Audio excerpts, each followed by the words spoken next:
Hello everyone. My name is Reza Maznoum Farzagi. I'm the TESOL Ontario Accreditation Services Manager, and I'm pleased to introduce the 2025 Career Booster Forum panelists. Marianne Kate is the Manager of Continuing and Community Education at the Ottawa Catholic School Board. Her career spans ESL instruction, corporate training, policy work, and program management. With a passion for professional language use and teacher training, Marianne brings deep expertise in language assessment, resource development, and adult education. Anyway, thank you for having me today. I'm going to talk a little bit more about some tips maybe that you can also include around how to improve either getting into an interview or when you're in an interview.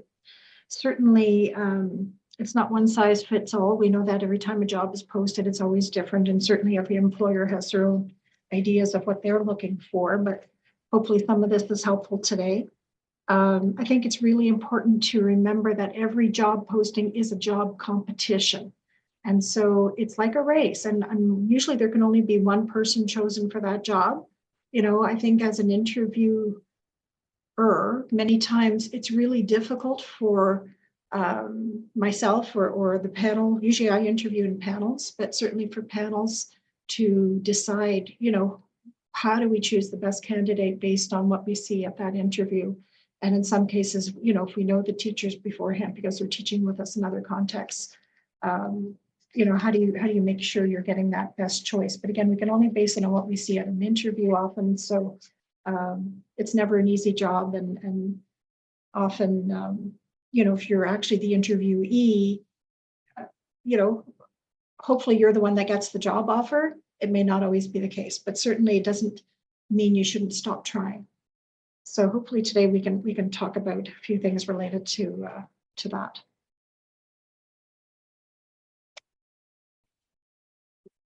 My slide's gone here. So things that I'll cover today, there's three categories. So one is how do you manage your career proactively? I think it's not something that will happen by itself. I think it's really up to each individual teacher to decide how they manage their career as a professional in the field.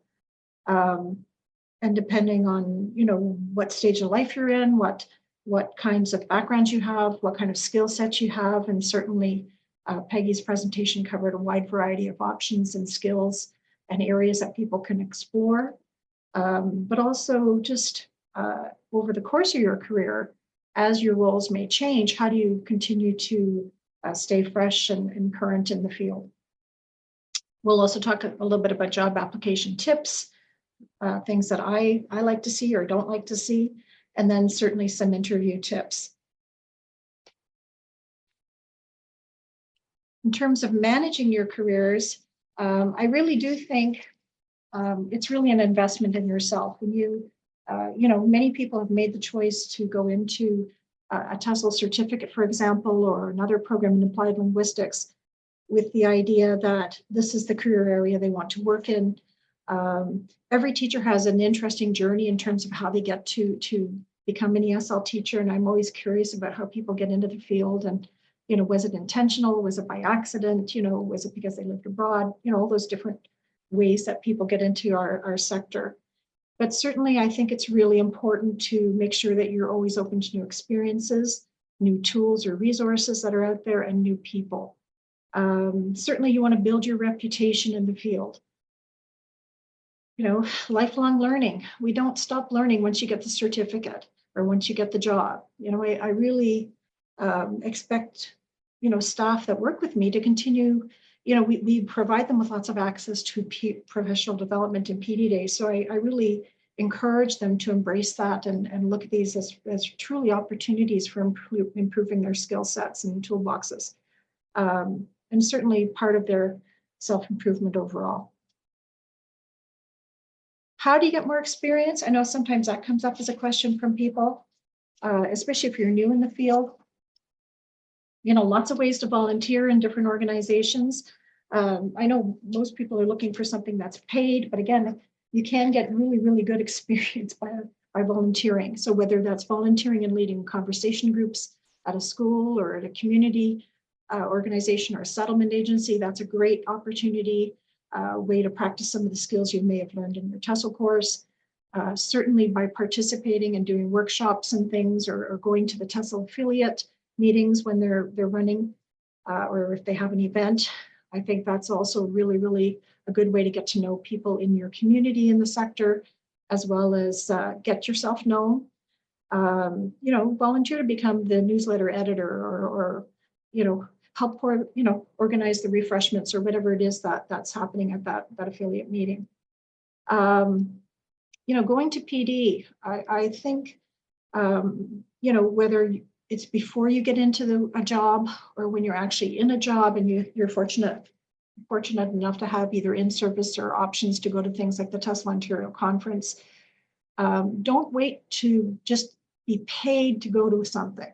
Again, the idea of managing your career. If you think that there's an area that you're interested in, or you hear there's a workshop happening that you're interested in hearing, or that there's something, if you're near a university or a college and there's somebody presenting a certain topic, ask your manager or supervisor, are you able to go?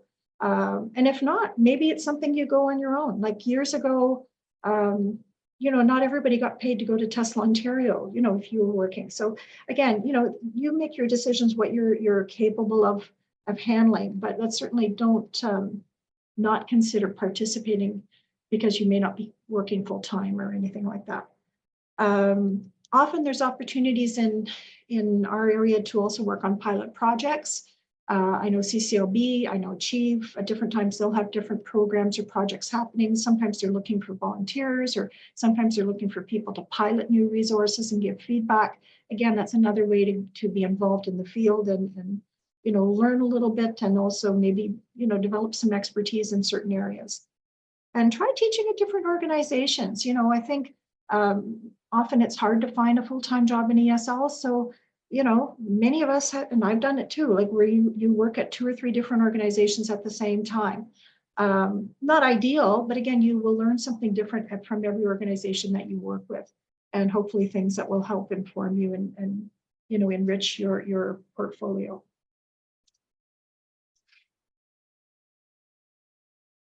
The idea of exploring new resources and tools. Again, many people like to create materials. We saw that with the pandemic and everybody moving online, that there was a lot more, there was sort of this rapid outburst of materials that became developed and used, and people sharing a lot of resources that they found or heard of being developed. Certainly Tutela is still around, and there are many, many good resources there. CCLB has lots of good reference resources to use as well, and toolkits and things. But there's often a need just to create things. And so, whether you're creating things, whether you decide to eventually publish a book or whatever, there's many, many ways that, again, you can contribute to the field and include that in your expertise.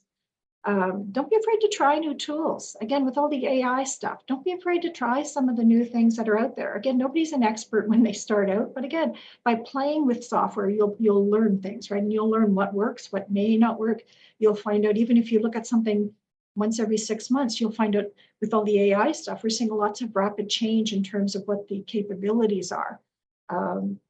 So, don't be shy of that, of doing that kind of experimentation. But I do also encourage, going back to David's comments about critical thinking, I think as professionals, you also need to be really careful with AI in terms of responsible use, and also considering privacy of student information and that kind of thing. So, hopefully you may have guidelines at your organization to follow, but if not, certainly try to find out what some of those best practices are that will protect you and protect your students. Again, volunteering to pilot information, and of course, going to conferences and visiting publishers or talking to publishers is always a really good way to expand your knowledge of resources. In terms of meeting people, we mentioned earlier the networking that you get when you go to an affiliate meeting or go to a conference.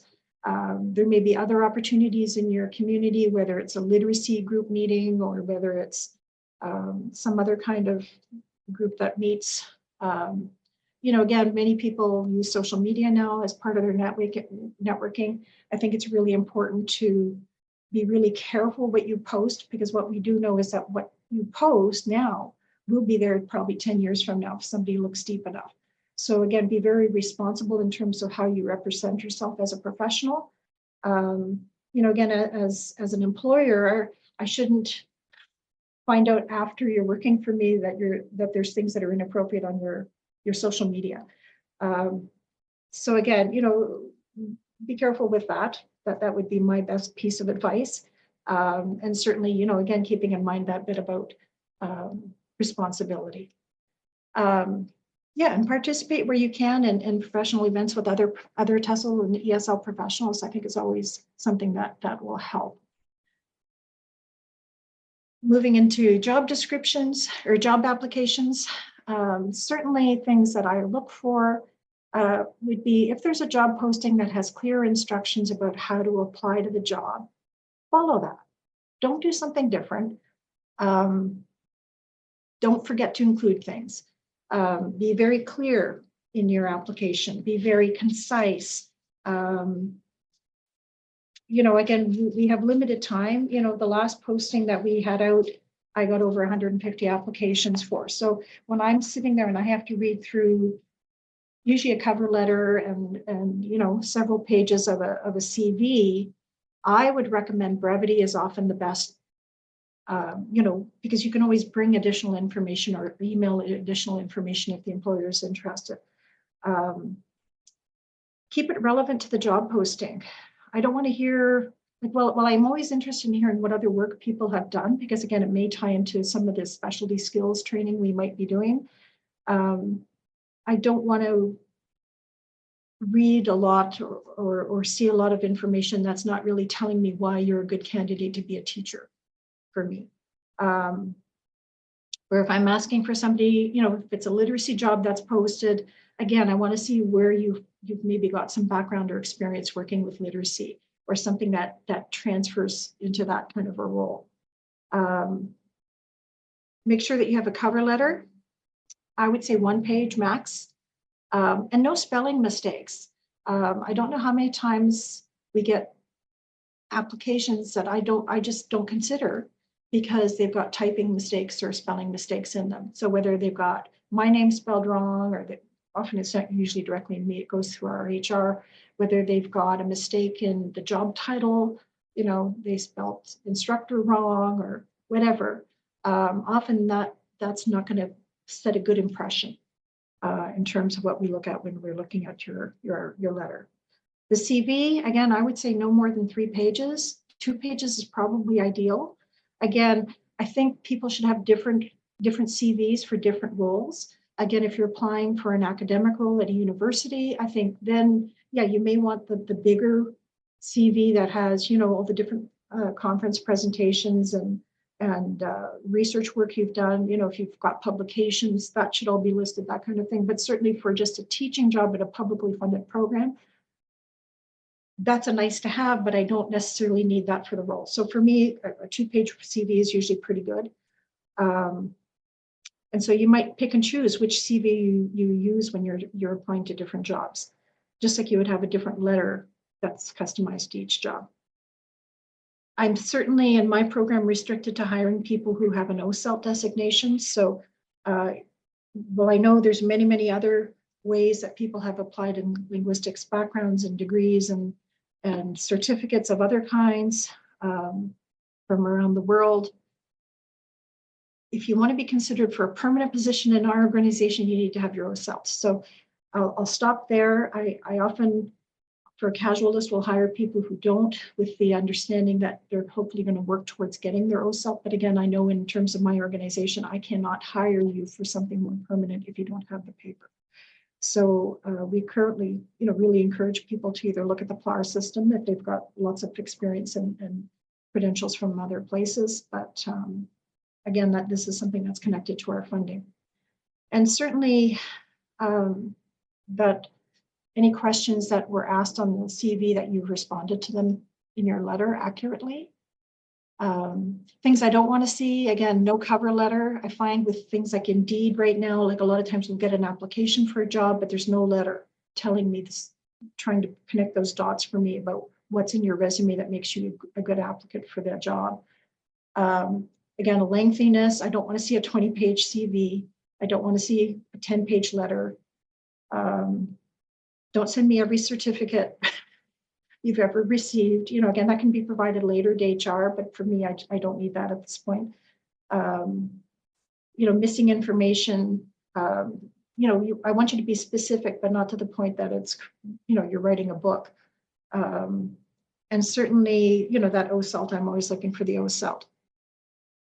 If you're not, for me, our board has a restriction that you must be living in the Ottawa area to apply for a job here, so that I get, you know, every time we do a posting on, we put it on LinkedIn or Indeed, I get applications from different countries, from different parts of the United States. I get people from Alberta, you know, people who are obviously well-intentioned and looking for work, but I'm not able to even include them in the interview process. So that's what I'm saying. Go back to what the job description says, read it, make sure you've got everything that the application requires before you actually submit.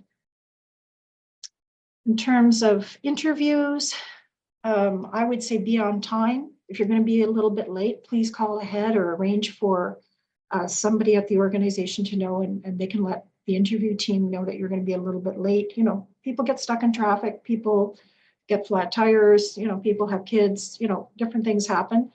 You know, in some cases we may have to reschedule, but certainly at least give us the courtesy of knowing that you're going to be a few minutes late or half an hour late or whatever. I would say do some research on the organization is really important. If you're new to our organization, not that you'll know everything, but again, I'd like to know that you've thought about what do we do, or who are we, and what kinds of work are we involved with, or what kind of ESL are we offering. I think that's often really helpful, because it means that you've thought about it a little bit coming in as part of your preparation. In our interview process, we often include a task or ask teachers to demo a lesson, a mini lesson of something. So be prepared to do something like that. And certainly when we book the appointments, we always advise people, you know, you're going to be here 15 minutes earlier or 20 minutes early to do an activity. In my program, we look for people who also know their CLBs really well, and PBLA if possible, knowing that not everybody comes in already trained with those. But certainly, I think the other piece that we look for is, do you actually know how to use them? I think there's a lot of people who talk that they know the CLB and talk that they know PBLA, but they understand the concept, but they don't know how to actually apply it. And so those are really, really great when we have experiential questions and people can give me examples about how they actually use these, and it matches up. I also like to hear what kind of questions you've thought about that you want to ask us at the interview. Don't be afraid to ask questions about the hours if you're not sure, if you're don't know much about our organization, or about the types of class composition, or anything. You know, again, there's probably no real bad questions. You know, our job postings usually have the pay and everything written in the job posting, so people know that. But generally, most other questions we can try and respond to. And I would say that that's kind of an interesting piece, right? Because that continues that conversation that there may be things. Sorry, Marianne, you've got 1 minute left. Okay, I'll speed up. The things that I don't care for is try to answer the interview question that you've been asked. Don't answer with something else. Don't respond to something if you don't really know it or don't understand the question. It's okay to ask, you know, the panel or the interview person to repeat the question or rephrase the question. Don't talk too much. Don't rattle on and on. You know, if the question is worded, give me a brief description or give me one brief example, doesn't mean talk for 5 minutes. But then on the other hand, don't be too shy. So it's really tricky, right? Sometimes it's hard for people to talk in an interview. So again, I want to hear your ideas. I want to hear how you're approaching your lesson. You know, don't be afraid to be yourself and share some of that. I think the other thing that is really, I think, a no-no for me, and I think for probably other employers, is to talk poorly of other teachers or other organizations or everybody's got different experiences, especially and it's a small sector, right? So yeah, I wouldn't do that in an interview. Just a little bit of advice on that. In terms of tips, again, you're your best product. Know yourself. Don't be afraid to market yourself and promote your ideas, your experience. Be yourself in your interview. Don't try to be somebody else. Again, going back to David's comments, have good examples to describe the work you've done and how you can make those connections between what we're asking in the interview and how you respond to that.